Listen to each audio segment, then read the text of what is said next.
తెలుగుదేశం పార్టీకి ఎంతో విధేయుడిగా క్రమశిక్షణగా వ్యక్తిగా నిబద్ధతతో పార్టీ అభివృద్ధికి నిరంతరం కృషి చేసిన పార్టీకి వారిగా ఉండే వ్యక్తి ఆ విషయం పార్టీ అధిష్టానం ఆదేశాన్ని సాధించే వ్యక్తి అటువంటి వ్యక్తిని ఈరోజు తెలుగుదేశం పార్టీ పూర్తిగా నిర్లక్ష్యం చేసిన పరిస్థితి కనబడుతూ ఉంది.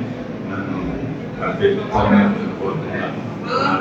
అభ్యర్థిత్వం ఉన్నప్పుడు కనీసం నాతో సంప్రదించాలి, సంప్రదించి నీ సీటు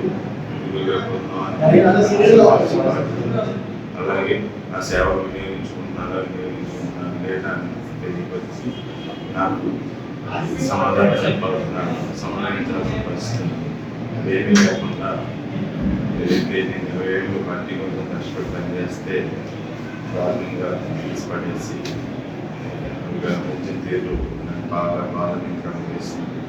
కేకంతా కూడా ప్రజాక్షేత్రంలో ఉండమని చెప్పి నాకు మనలో సేవ కష్టం నేను 24 వచ్చేసరికి నేను మళ్ళీ తెలుగుదేశం మ్యాండేట్ ఇవ్వలేదు కాబట్టి ప్రజల అభిష్టం ప్రజల ఆలోచన తగ్గట్టు వాళ్ళ ఆశీస్సులతోటి ప్రజాక్షేత్రంలో ఉండబోతుంది.